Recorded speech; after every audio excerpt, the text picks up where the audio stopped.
Thanks for joining us for another edition of Biotech and Life Sciences CEOs, the podcast focused on exciting personalities in the biotech field.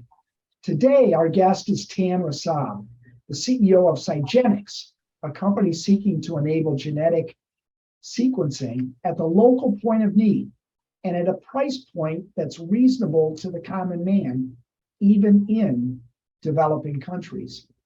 Tan is a serial entrepreneur with over 25 years experience in companies across 3 continents, including in technology, healthcare, and even energy. His first company was called WCities, which is one of the first companies to offer tourist travelers information from local residents about lodging and dining options. And in fact, the company will celebrate its 23rd anniversary next month. Subsequently, he founded SenseHere Technology in Dubai. SenseHere was a fabless semiconductor company targeting ultra-low power needs of smart embedded sensors and wearables and medical devices.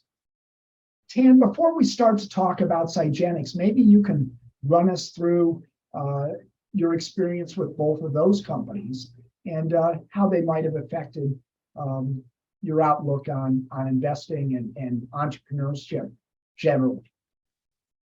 Hi, Tim. Thank you for inviting me to join you on your podcast. It's a pleasure and an honor to participate in this series that you're doing. I started WCities as a company when I was in my late 20s, based in London, and I had a reasonable amount of income in the work I was doing. So I used to take advantage of traveling and traveling to various European cities. Barcelona was the first city I went to without my parents as a teenager, and subsequently Paris, Madrid, Rome. And I've always been into the quirky things, like the restaurants that locals would eat, where the students may eat, or cafes which are unique because an artist used to go there, or a shop which sells something unique that is only available there. And I used to buy these guidebooks, and sometimes I would find that the cafe doesn't exist anymore. The shop has moved, or the art gallery has changed its hours of opening, or you needed to book tickets in advance. An example of that was this monument called Alhambra in Granada, southern Spain, which you have to buy tickets in advance because they limit the number of people who are allowed to visit during the season when they're open. So once they reach that quota, you can't get any more tickets. So it was primarily out of frustration of the often out-of-date information in some of the guidebooks, because there was a lag. And many of these guidebooks are done by writers who will visit a particular city, share their experiences from their perspective. And what I want to do, I thought, hey, this is where the internet could come in, is that we could get now people to work from home in their own countries, in their own cities, provide us with updated information. And if their restaurant is closed or has changed ownership, or there's a new establishment open, or there are some events happening, they could update this information, and then myself or any other traveler that was planning to visit that city would be able to get very sort of the latest up-to-date information. Now, the other aspect was that because we were collecting much more granular information, i.e., did the facility have a wheelchair ramp for people with disabilities to be able to go with their wheelchairs? And if you happen to be an observant Jew and you want to eat kosher food on certain days, and if you're a woman who's traveling alone, you want to stay in a hotel which is considered safe, and you're able to dine alone if you're traveling alone without any harassment or undue attention from people. So that's the sort of level of information we could provide. So it was much more granular. And of course, at that time, we didn't have smartphones. We didn't even have Blackberries then. It was basically SMS messaging. And by actually constructing our information in a much more database way, we could actually slice and dice this information for different audiences. So that's what WCities was about. And from launch to by the time I left, I think we had 365 cities. We had about 1,800 employees and thousands of more writers working for us. And now, although COVID has induced this working from home phenomena, which we're all super excited about, we were actually doing this in 1997. Virtually all our employees, most of our employees were working from home. There were people with disabilities. Sorry, yes. And because the other thing we did, Tim, was that we paid people roughly the same amount of money for the work they did, didn't matter where they worked. So we became an equalizer. And because of this, I got interest from Ben Cohen and Jerry Greenfield of Ben and Jerry's. We got attention from people like George Soros and there's one particular gentleman out of New York who has always remained my sort of influence and mentor, a gentleman called Josh Mailman, who founded something called Social Venture Network, which was, it's good to build businesses, it's good to be an entrepreneur, but be an entrepreneur that does good. That makes a difference.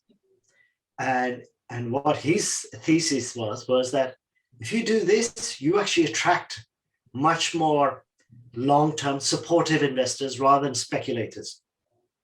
So if you do good for society and you have a sustainable business model, you can actually attract higher quality investors that are with you for the long term.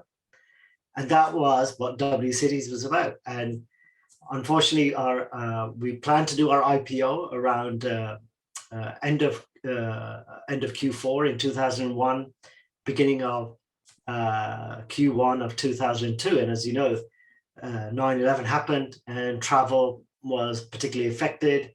Then we had the dot-com crash, and we had a massive down round. We had to close our London office and keep everybody in the Bay Area and other offices. And I will admit I was a little bit arrogant. I was very stubborn. I wanted to work things in a particular way. And the people who took majority of the control, they had different ideas. And one of the ideas that I didn't agree with was that I was against paid for listings where people get higher ranking because they pay more money. Because I felt that, you may be the world's best cafe, but you're small. You don't have the money to pay for the listings. You don't have the money to pay to be first in a particular review. So my model was that it should be people who live in the city and people who vote, which is the best cafe or best restaurant in a particular city. And as you know, if you travel, sometimes it's the cafes and the restaurants and establishments, which are often off the beaten track or hidden treasures in a local city, which will actually deliver you the local experience more than the cafe that is part of a large chain or a restaurant that is part of a large chain that is able to afford to advertise. So because of this principle, I left and I got hired by a company which was part of Qualcomm. And what they wanted to do was to look at, what can else be done using mobile phones other than messaging? In other words, what are the different data applications? And one of the things I learned was that the CDMA chipsets which Qualcomm provided actually used GPS for timing between the base stations. And then I thought, okay, hang on. So that means that you can offer location-based services, baked into mobile phones right from the beginning. So I did that for a couple of years. Then I got hired by other companies to help build developer programs, become an evangelist, then ended up working for a Silicon Valley-based company called Surf, which was the leader in GPS chipsets, and eventually which then led to me setting up my second startup, which was called Sincere Technology. One of the things about GPS chipsets is GPS receivers is, by the time the signal leaves the satellite, the GPS satellite, which is the timing signal that goes down to the chip, it could be degraded by as much as 27 million times. So how needle in a haystack very quickly without too much power. And that gave me the inspiration that there are other applications where signals are often weak because there's a lot of interference. And at that particular time, wireless internet sensors wireless sensor networks was the emerging trend. Internet of Things. And one of the issues was the battery didn't last. And often the sensors or the Internet of Things actually transmit very small amount of data when a particular event happens.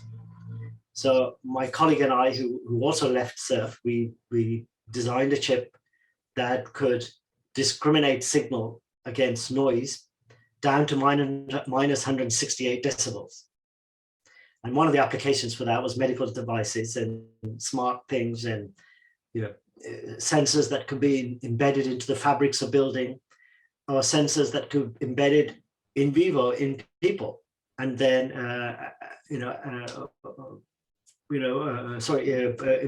embedded in people, and then they don't need a battery. So to activate the sensor to start transmitting, you basically send a burst of radio signal. It wakes up the sensor, and the sensor then starts transmitting the data. So this was our unique design. I have to admit, Dubai was a left field place to do this sort of chip development, but we did get a lot of help from American University of Sharjah. There was a professor called Dr. Lutfi Al-Basha, who had worked for Sony and many other chip companies, so he knew exactly what we're doing. So that was another aspect, how we provided university students. Some of them are very bright, who went on to do PhDs in many US and Western universities. We employed them together with the help of one of the chip design companies to actually test our chip design in the university. So we gave these guys and girls an opportunity to do something in their own country where they often wouldn't have the opportunity. Now, in the Middle East, apart from Israel, Israel is probably the leading tech center in the Middle East, and you have design, manufacturing. I think Intel and many other companies have design centers there, research centers there. Egypt has some design services, and the other place is Jordan. The Middle East wasn't really known for what we were doing. But for me, it was something exciting. I have to admit, I was terrible at not being able to raise much money there because people really didn't comprehend what the hell we were doing. They couldn't understand what this chip would do and its applications. But when our papers got published and the patent got published and we started getting publicity, we got a lot of interest from China and Chinese companies that wanted to create smart sensors and Internet of Things in very noisy environments. And I'm sure, Tim, you must have seen pictures of Shanghai and Hong Kong and other places where there's literally hundreds of apartment buildings, all very narrow apartment buildings with thousands of apartments. So imagine if all of those were transmitting on wireless and Wi-Fi, the amount of interference that would create. Right. So our chip was then adapted to actually send the data along the electricity lines back to the various base stations. So it reduced the interference. There was, power consumption wasn't a worry, but the fact that it could, distinguish and discriminate against the noise and extract the signal much more efficiently and much more faster. It was our design was perfect for what this company wanted to do. So I moved myself to China with my couple of my colleagues, but I found it incredibly difficult to work at the moment because I was used to, one of the questions you asked as a lesson I learned as an entrepreneur is an entrepreneur's job is to collect the best possible people, build a team, delegate, and let people do the work. What I found working in many of these other countries was that because the risk reward is imbalanced. In other words, if you do a fantastic job, you're not going to get an extra pay. But if you make a mess of your project and you cost the company a lot of money, you lose your job. So as a result, no decision is the decision is made if you're not sure of something.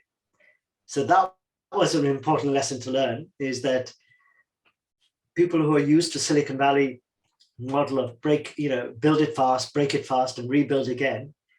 In many other countries, the individuals are not able to do this because it affects their decision making. If they have a nice job, they have a mortgage, kids, nice car. Why take a risk of something when you're not sure of something? Instead, wait for the boss to give you the full detailed instructions down to the T before you start work. And that was a problem I found that I was lacking. I couldn't give this highly detailed descriptions of the work or the assignments or the project plans, because I left it at a very high level, and then I expected my managers to be able to translate these into instructions to the workers. So that was an important lesson as being an entrepreneur, is the Silicon Valley model can't be applied everywhere because of other social norms and social structures, how people are rewarded in other countries. Interesting. Now, so as a follow-up, sort of, and as a European, generally, right? Is that some of why you started SiGENEX in San Francisco rather than in London, which might have been more comfortable for you? Well, I'm based in London. I started the company actually in Cambridge as in UK. Okay. But I found out that because a lot of our work involved hardware and something called microfluidics, which is, handling, instead of moving electrons, you're moving liquids and droplets on devices that are the size of a credit card or smaller. And you use various methods to manipulate those droplets to carry out the processes. I found out that at the time, the UK was much more into software-based research. So a lot of bioinformatics, a lot of startups were getting funding for once you sequence something, once you sequence a sample, then you would have this analysis software. And I found out through my own contacts that the best place in the world was Silicon Valley. In fact, South San Francisco area and Pleasanton and some of the eco networks around Berkeley and Stanford were the places. And then you have further down towards Irvine, the greater Los Angeles area and San Diego. Those were the places where genetics, hardware, microfluidics, a lot of expertise, a lot of contractors and suppliers and engineering consultants are based. So that's the reason why we decided to move the company into the Bay Area. And I thought it would be easier to get the funding, and especially the quantum of funding we needed. But as soon as we actually started the process of moving, along came COVID. So I was stuck in the UK, couldn't go back. The lab space that we actually won in a competition, we weren't able to use because of I forgot the exact term, the ordinance that was used, stay in place, or something that the San Francisco and California implemented, that apart from certain vital workers or health workers, you had to work from home. So you couldn't use your facilities. So I went back to England, and I didn't get a permit from the US government until July last year to be able to travel to the US. So I got a waiver because they felt that the work that our company was going to do would, in the long term, aid the US health system. Okay. So, of course, you were educated in England, but your parents are from Kashmir. That's correct, yes. How did that lineage affect how you approach leadership and entrepreneurship? Well, first of all, my grandfather, who was on my mother's side, who I had a lot of close contact, was a training officer in the British Army. So when the British ruled India, he was part of their units where he served the British Army, British forces, especially during the Second World War and before the Second World War. So he was involved in training British officers on how to lead and command, their platoons. So this gentleman, even when he was in his 80s, was very, very leadership driven. So you had to have certain confidence, So my hair had to be, always cut. The shirts always had to be ironed. The trousers always had to have the right crease, no tram lines, right? The shoes had to be polished in a particular way. And, I'm sure he wouldn't allow this beard now, but you had to look presentable all the time. And you had to have this sense of confidence, and you must lead by example. That was his mantra. And I suppose, from the age of 1 to about 9, I think, where I spent a lot of time with him, that had an effect. And then in the UK, when you're, people from the Indian subcontinent, the number one thing that the parents focus on when they emigrate to other countries is education. It's a competition. Brothers compete, cousins compete, your neighborhood competes, who gets the best marks, who gets the best access to the university, who gets the best class, who gets the best awards. And they tend to be more focused on towards the sciences. So I did the sciences, I peaked very early, and then I took an interest in humanities, economics. I was interested, and I'm still interested in history and geography. So, when I did my studies, I had a good grounding in science, but I didn't find science that exciting at the time, which didn't please my parents because they thought I would be a good scientist, because my teachers used to say, this guy's going to be great. This student, if he carries on and puts the hours in and does the studies, he'll make a great doctor, engineer, and so on. But it didn't really interest me because my grandfather's influence was more what was really ingrained in me. Was I wanted to be a leader. I wanted to take charge of things. So at the age of 13, I set up a video club in my school where, during certain times when it was raining or the weather didn't allow the kids to play outside, I would take command of one of the sort of sports halls, and we had this big TV, and we bring in a video, and I would charge people like 50 cents to watch a video, do lunch, twice a week. And the teachers loved it because all the videos that we chose were related to support or history or geography or whatever. So there were films and documentaries. The kids loved it. So that was my first taste of entrepreneurship. And what I learned was that if you have an idea and you really think it can work, go and try it. And just like authors, you must have heard the saying, there's a book in each of us, right? We all have a book in us. But the difference between us and the authors who are successful is they actually start writing the first sentence. And most of us probably would spend all the hours deciding the first sentence, how it should be written. And I think it's the same with business as entrepreneurs. Is if you have a good idea, start the process. There's no amount of perfect planning. And this, I think, is what makes me, or rather gives the affinity with Silicon Valley and the US spirit, is try it. If it fails, try your best, learn as much as you can, identify the opportunity, and try it.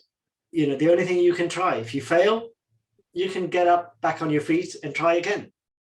And as we know, many startups in the US, although it's very, very sexy right now to seeing that the startup CEOs are very young in their 20s. But if you actually look at the stats, most successful startups are by people who are in their 40s and their 50s. And if you think of KFC, Colonel Sanders was in his late 50s when he started KFC. That's the most famous example that I get. But a lot of failure is a great teacher. Yes. And this is the difference between the US and many other countries. In the US, people celebrate failure. That I did it, I failed, I tried 10 times, and now finally, look, I made it. In other countries, if you fail once, you might get away with starting something. If you fail again, your credit card's ruined, your credit rating's ruined, the banks will chase you for the money, the government will chase you for unpaid debts. And in some countries, and I'm not going to mention names, if debt if you're not able to pay your debt, it's a criminal offense. Right. So which basically, compartmentalizes entrepreneurship to people who already have a lot of capital.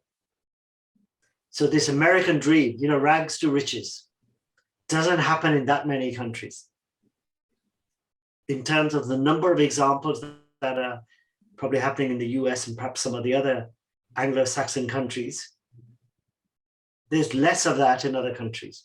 Although I think in China, there's a lot of rag and riches because there's no social welfare system. you know, it is probably the most extreme capitalist society on earth. You know, you've got to make it, or you've got to remain a worker or remain a peasant. And I think that becomes a very strong incentive that if you have good ideas, you're smart, you're persuasive, you can build a good team, and you can convince investors to part their money in what you're trying to do. These are the opportunities, or these are the skills that I think one needs to become a good entrepreneur. And of course, the environment you operate in also helps. And one of the things I think in particular in the US is that you have investors ready to part their money. They don't want their, ounce of blood or flesh before they give you the money. As long as, you've done your homework, you've got a good idea, the market's big, you have some experience, or your team members have the experience, eventually you will find some investors that will back you. And in many other countries, it's not possible. So the governments are stepping in, trying to provide this early stage risk capital to start off the ecosystem. It's interesting. So tell us, how did the idea for SiGENEX germinate? How did it all come about? Well, my partner, she was diagnosed with stage 3 aggressive form of breast cancer. She was fortunate that the company that she worked for provided her insurance. And thanks to the insurance, she had access to some of the most eminent clinicians, and her oncologist is very well respected. And, explained to her in detail what's going to happen next. And when they confirmed that she did have cancer, there was a lag between the confirmation and when the therapy began. And they explained to us that what they were going to do is take take some sample from the biopsy of the tumor and send that to a lab in Boston. And the lab in Boston would sequence this tumor to determine what genes mutated and what sort of, and I'm not going to go into too much detail, but determine what drug would best affect to kill this cancer. What would be the most effective drug or therapy regime that they could implement that would benefit her and lessen the chance of this cancer re-emerging again. So they sent this sample off, and it took them about 6 weeks to get the results back. So there were 6 weeks of virtually, apart from some counseling and family getting together and my daughters being around, there wasn't much else to do. And this sort of frustration led me to start research. What is tumor sequencing? What are cancer genetics? And why does it take so long? So I Googled to see who are the companies involved, and I came across a company called Illumina, that they provide these things called sequencers. And Illumina is the biggest company in this space, California-based, San Diego and Foster City-based company. But I found out they had an office in in Cambridge in the UK. And then I went on LinkedIn, typed in Illumina to see if there's anybody I knew. It just so happened there was a gentleman called Bobby Cora, who was the head of their precision medicine program at Illumina in Cambridge, UK. So I sent him a message and say, hey, I would like to have a chat with you about something. So I spoke to him. He invited me to come and visit, introduced me to some of their colleagues. And, with his help, I visited a lab to see what happens. At that time, there was no idea to build a system to do what is now SiGENEX is doing. And one of the things I noticed how expensive, how big these labs were. You've got a couple of test tubes behind you, but we're talking about labs that look like something out of Star Trek, or that famous Intel advert, for their clean rooms, where the people look like spacemen. or space women. And these were huge, gigantic labs with lots of very technical, sort of space age looking equipment, and lots of people scurrying around, and lots of things that were like, dipping in, dipping out. And one of the program managers that was there informed me what they do is they tend to wait for sufficient samples to build up before they start the process, because by the time they put the sample in the sequencer,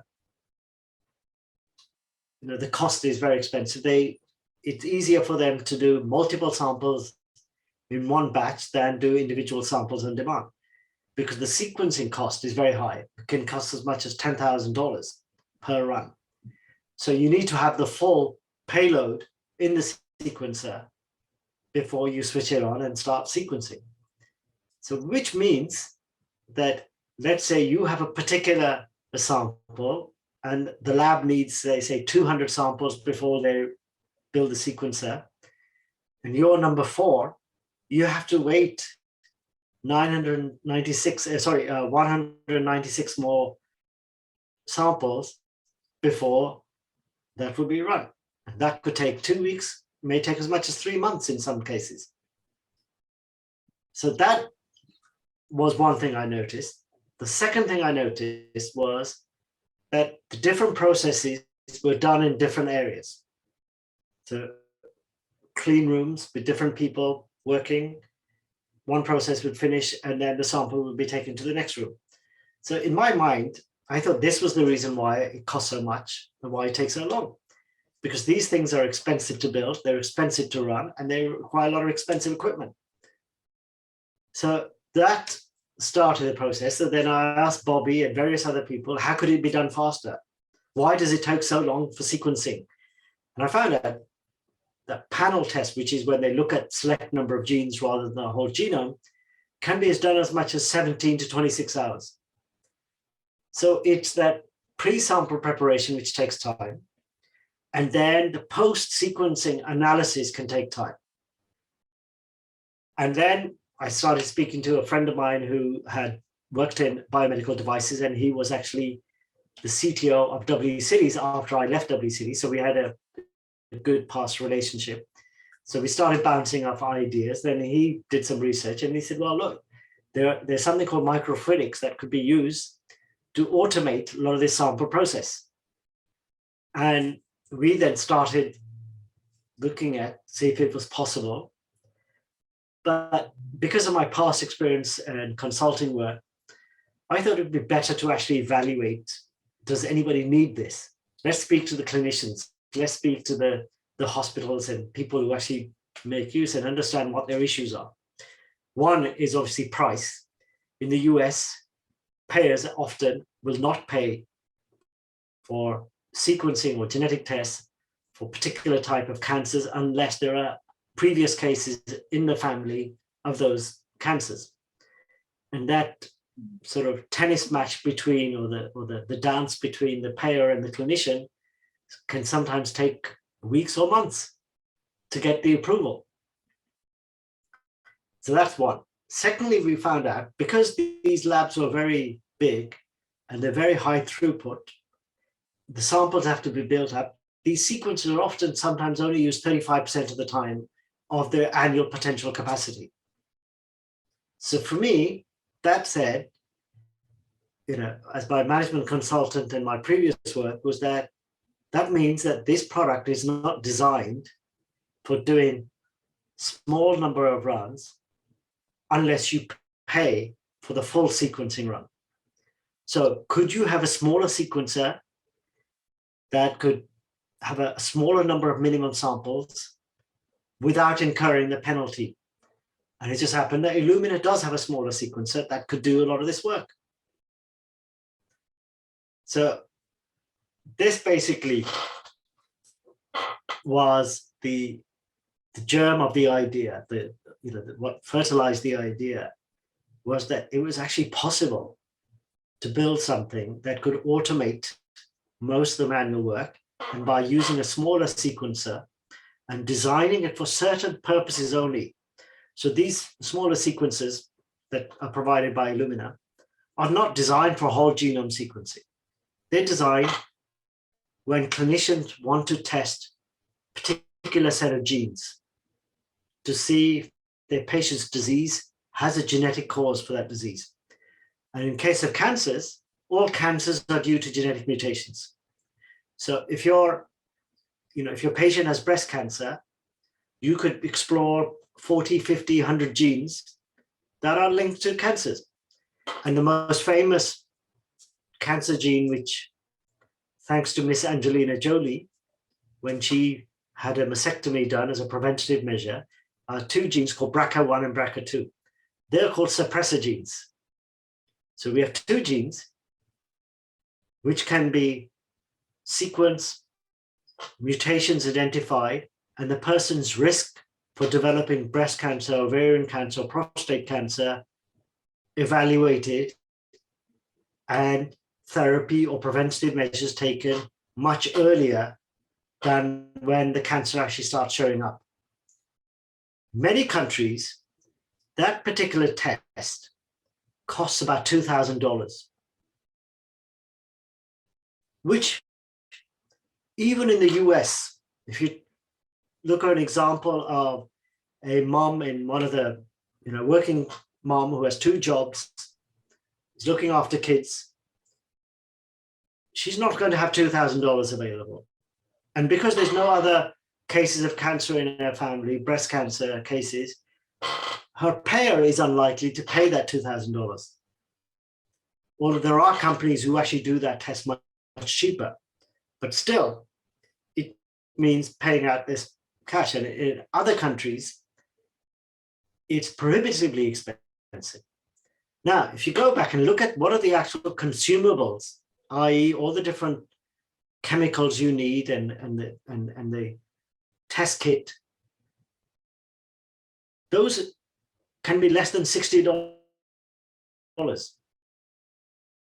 So if you automate all the process, you reduce the need for hands-on time from humans, and you optimize the sequencing runs, and then you optimize the analysis, you could offer this BRCA1, BRCA2 test for $100, $120, $150 and still make a profit.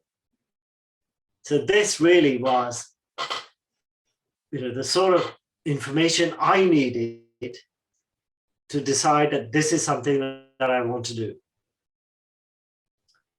We're fortunate in the Western world that the governments and laboratories available to do these tests, but only something like 20 countries in the world have any kind of national genetics or genomics infrastructure.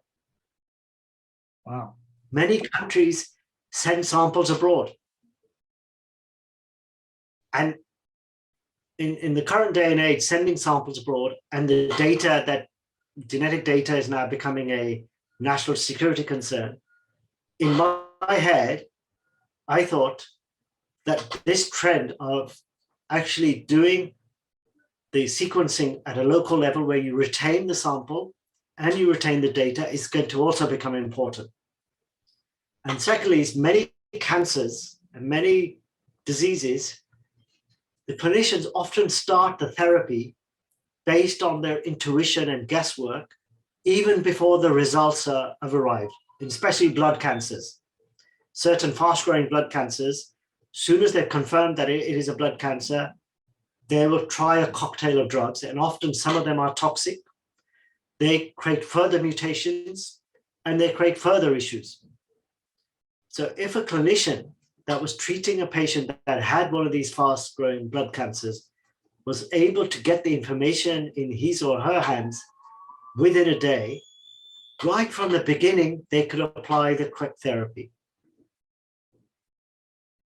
Wow. So what's the business model then, Tan, in terms of you to the hospital? How does that work?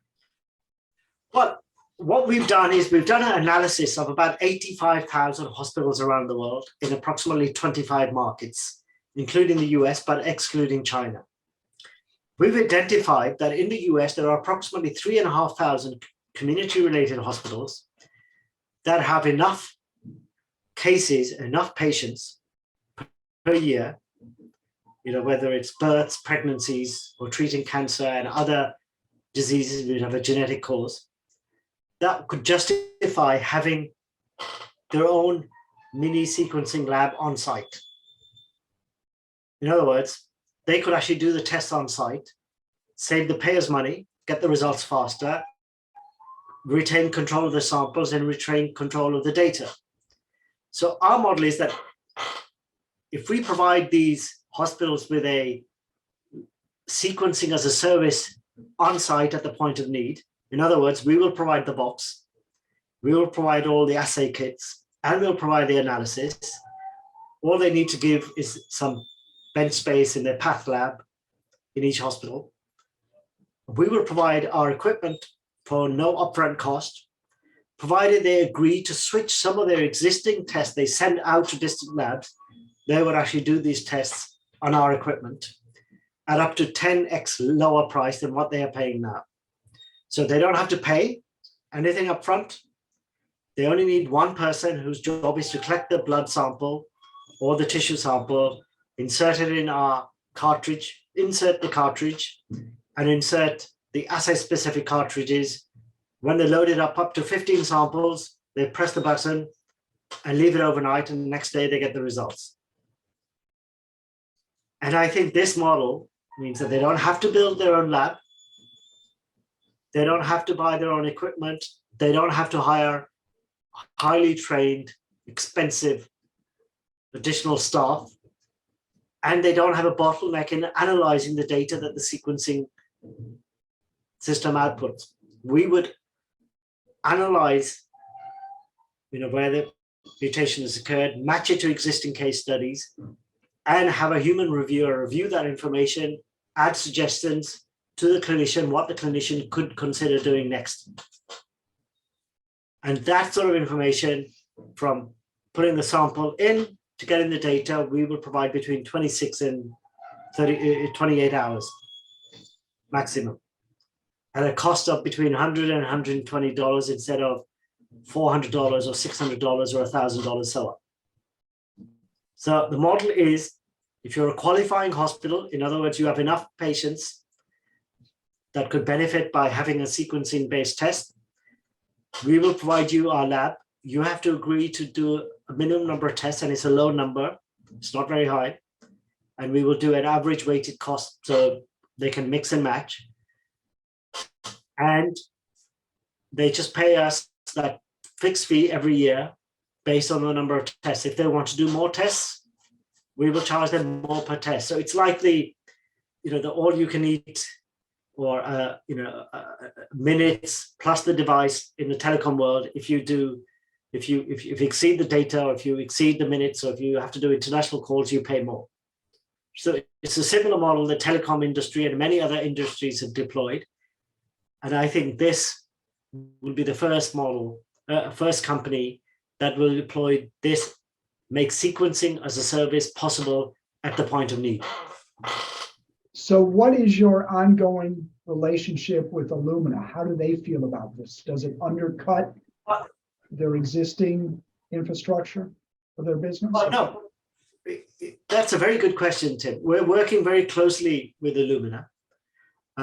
We have, we're given quite a lot of support by them, and they are probably the drivers of making genetic sequencing accessible around the world. It has a huge market share. They've mostly focused on centralized and big labs. They have this new product called Grail, the company they acquired, which is a liquid biopsy where it can predict up to 50 cancers, right, to 70% accuracy, up to 10 years in advance before that cancer starts showing up. So they are moving into this space, but what we're doing is something which actually helps Illumina. We're actually increasing their market share and increasing their reach around the world. That's how how we position ourselves. We're not competing with them, we're being complementary to them. And in a way, we're not really competing with the big centralized labs that do 100,000 samples a day or 10,000 samples a day or whatever. What we're doing is we're enabling hospitals that need to do tests that require fast results to be able to do it on site, so the clinician gets the data much more quickly. So one of the things that everyone in Boston and San Diego and San Francisco are talking about now is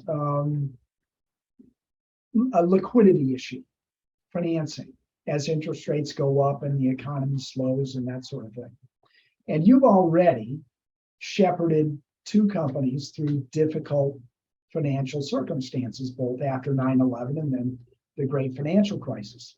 So what did you learn from those two experiences that you might apply under the current scenario of decreasing liquidity? And both in terms of financing and in terms of leadership. Is there anything in particular? Don't buy Herman Miller Aeron chairs at $1,000 each for your startup office. Go and buy from IKEA or Office Depot the $50 or $60 chair. Right. I am sorry to say that this back issue, which forces me to stand, has also forced me to buy an Aeron chair from Herman Miller, Well, which I was very reticent to do. That's an exception, Tim. But what I'm trying to say is that you gotta husband your financial resources. You gotta really manage your financial resources as though if it's your last dollar. And the last few years, or even the last decade, there's been a flood of cheap money. Valuations have gone up. Startup companies, engineers want $200,000 plus all the options. And I think having less money and coming from environments where you have less money, and Israel is a great example, and I imagine India is also a great example, and many other countries, and also some great companies coming out of Eastern Europe, where the salaries are very low. Venture funding is very limited, except with Israel and India, they're now booming. But many countries, so people have to do more with less money.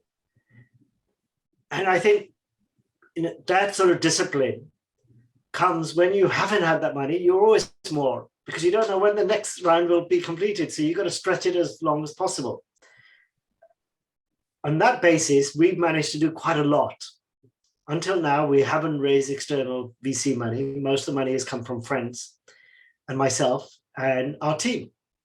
And we've managed to do quite a lot for very, very little money. I also have to admit that COVID was a spanner in the works. And I was totally ineffective at raising money using Zoom. I'm much better at raising money when I meet people and I spend time with people. Zoom, you get 45 minutes if you're lucky. With the VCs or investor, they ask you a bunch of questions. In the meantime, you don't know what's happening around their office. They might be distracted. I may talk too much. I may take too long to do the presentation. And you don't get that sort of contact, that sort of message or feeling over. And for a project as complex as ours, it's not as simple as having a beta or a prototype. If you're doing an app or a software product, you could probably get that done very cheaply. Then you basically make it into a viable product, minimum viable product, which you probably raise a couple of $1 million. Then you start marketing. Once you get traction, then you do your Series A, Series B, so on. What we're doing has a lot of moving parts. There's a lot of hardware, there's a lot of software, there's a lot of regulatory compliance, a lot of design work that has to have regulatory compliance baked into it right from the beginning. So you need a lot of people who are experts, and that costs a lot of money. So, as I said, is that I was extremely bad at raising money, totally ineffective, because our sort of project normally comes out of a university or research lab where public money has been used to take that initial proof of science, proof of concept risk. And then the university then licenses the IP to the lead researchers, who then build a team and go and raise money. And because a lot of the risk has been taken out, and a lot of past experience of the VCs have worked with that university or worked with that research lab, they feel comfortable to fund another startup coming out of this research lab. So there are these symbiotic previous relationships that exist. So we're a bit of an outlier. We came, from, I have no biotech background, I have no life sciences background, but I'm able to find the people who do. And I'm able to persuade them to join our cause, join our mission. And I'm able to get research centers and universities to basically help us. And one of those research centers invited us to join their industry partners program is the Wyss Institute at Harvard. And we're going to be collaborating very closely with them to help solve some of our innovative ideas to make sure they're translatable into products that can be engineered and manufactured. And they have tremendous talent. People like George Church are there, David Walt, who's one of the founders of Illumina, Don Ingbar, Jim Collins, and our mentor and our advisor, Dr. Rushdie Ahmed. These are guys and girls who are rock stars of the biological world or the bioengineering work. So now we have access to these experts. So what we didn't have before, we now have even better quality of scientific and technical support that we didn't have before. So I think what I learned is we have to have everything that we need before we should go out to get money. And as you know, Tim, I've been discussing, although we can't announce right now, is that by the time your podcast goes out, we will have probably completed a very significant funding round from a group of international investors who really see what we're doing will transform precision healthcare around the world, especially countries which don't have the resources.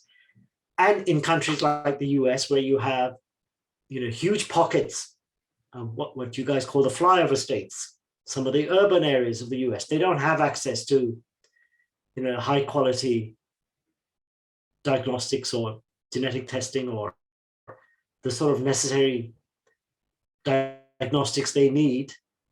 So now here we are with a business model and a product that actually says now you don't need to send your samples away and you don't need to build an expensive lab. And our lab is being developed with the help of some of the most eminent scientists and researchers. Plus the sequencer that we're using has already been proven, and it's from the world's biggest company in the space. So the risk is lower. The market fit is there. And sequencing is now almost like a household word now, thanks to COVID. So there's tremendous interest from around the world for genetic sequencing, precision medicine, to be able to offer both screening, diagnostics, and therapy decision-making. And we see these areas to be major growth areas for us to actually leverage. While many of the companies in the US and UK are focused on the UK and the US, we see that there's 5 billion people which are not part of the US and not part of the US who need our sort of products. And we want to be the company that provides sequencing to any hospital anywhere that could benefit from it. So this sort of circles back to an earlier point that you made, Tan. You talked about Americans' lack of fear of failure. And, in getting to know you, the thing that I've appreciated the most has been kind of your expansive outlook on things. And here you are developing a business, yes, a business, but also a business very much driven by the democratization of healthcare around the world for everyday people. And one of the things that we talked about, you and I, in sort of preparing for the podcast, was the recent, and it's a brilliant book by Ray Dalio, The New World Order. And it focuses in 700 pages, goes back, through I think it's 8 different empires, their rise and fall, all for similar reasons, and sort of implies the impending fall of the United States in terms of a reserve currency and that sort of thing. But in those 700 pages, I noticed only maybe, and I'd be generous in this, I think, 10 pages devoted to what could be the effect of innovation on those economic challenges. I don't see anyone talking about both. There are the macroeconomists who focus on the $29 trillion in debt. That's bad. Difficulty we have to overcome. And there are the innovationists, the Kathy Woods, only focused on how great innovation might be. But no one is looking at both and the effect of one upon another. You mentioned or had an interesting thing I saw on YouTube about curiosity. And that curiosity really is what drove you to identify an opportunity for SiGENEX. And that you founded SiGENEX in the US because that was the best place to do it. Do you have any further reflections on what the effects of this innovation in healthcare, which is where we spend 20% of all our dollars, might have in terms of the economy for that common man that you are seeking to help with your machine? Any thoughts? Well, to answer your question about curiosity, I think that particular podcast I did, I think it was Sophia, I can't remember her second name. Yes. Dr. Sophia. Curiosity, and I remember watching at a very young age a animation about cavemen, and how cavemen used to look up at the stars and then paint the stars, on their walls, on the caves.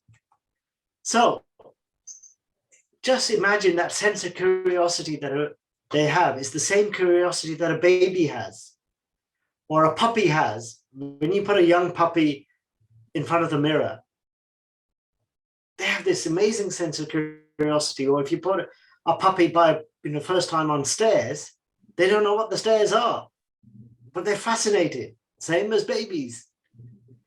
And I think what our education system and sometimes our culture does, it destroys that sense of curiosity. And we say, don't be silly, that's a crazy idea. But as Steve Jobs says, it's often the crazy people with the crazy ideas that change the world. Right? It's almost always people. Yes, and if you look at the US, the history of innovation that is happening in the US, even now on a daily basis, many ideas are amazing. Many ideas are in the heads of people who think it's such a crazy idea, I shouldn't really tell anyone because people will laugh at me. So in terms of now putting that into healthcare, and in what we're doing, a lot of people think centralized model labs are still the way to go. But just as IBM said there is no market for desktop PCs, and many other people said there's probably only a market for a few computers, and along comes Steve Jobs and Bill Gates, whose vision was actually, we can put a desktop on a computer on every desktop. And they completely transformed this. Now, okay, there's a little bit of returning back thanks to cloud computing, but there's now a balance between centralized and decentralized. So, labs are very expensive to build. Hospitals are very expensive to build. But if you want to serve a local community where people have certain illnesses, do they need to travel 70 miles to go to that hospital to receive that particular test or to have that therapy? So I think where computing, mobile devices, and innovations in logistics, innovation in digital health, I think you're going to have a lot more models of caring, first of all, for diagnosing patients, for caring for patients, for monitoring patients, can be done now without patient having to go into a hospital or having to send their sample away to distant labs. So I think hospitals there is still room for these massive hospitals, but I think, and I'm looking in my own sort of interpretation of the studies I've read, there's going to be a lot more decentralized hospitals. And I can imagine people like Walmart entering, building small little hospitals or clinics nearby. That, this country of Indonesia is spread over many thousands of islands. Okay, most of the population lives around Jakarta, but there are thousands of islands. Some are remote, some are not so remote. Obviously, somewhere like that, centralization can't work. You need decentralized. And I think innovation that has come out of the smartphones, of sensors, wearables, AI, image analysis, means that you will be able to do many of the functions or many of the processes that are done in big, expensive hospitals will now be able to be carried at home or a local clinic near you. And we already see this in terms of certain blood tests. Many family practitioners have their own little mini clinics and they can actually do these tests on site because they now have the latest equipment that they can actually do these tests and give you the results the next day. I remember where you have to wait 2-3 weeks to get even to understand, what your blood sugar levels are. On a basic level, you can get your blood sugar level now done within a few seconds using these $20 devices. More complex, you go to the hospital or you take your blood sample and they do the test and give you the results sent to you on an app or an email the next day or the day after. So I think in terms of democratization, what technology and innovation, what these people in Silicon Valley who have made the iPhone and the watch and various sensors and AI, it's going to permeate throughout the world with products and services that we can't even envision yet. And I think that's the true legacy of what innovation can do, is that if I can, using innovation and using manufacturing techniques, make products cheaper and faster, more people can use them.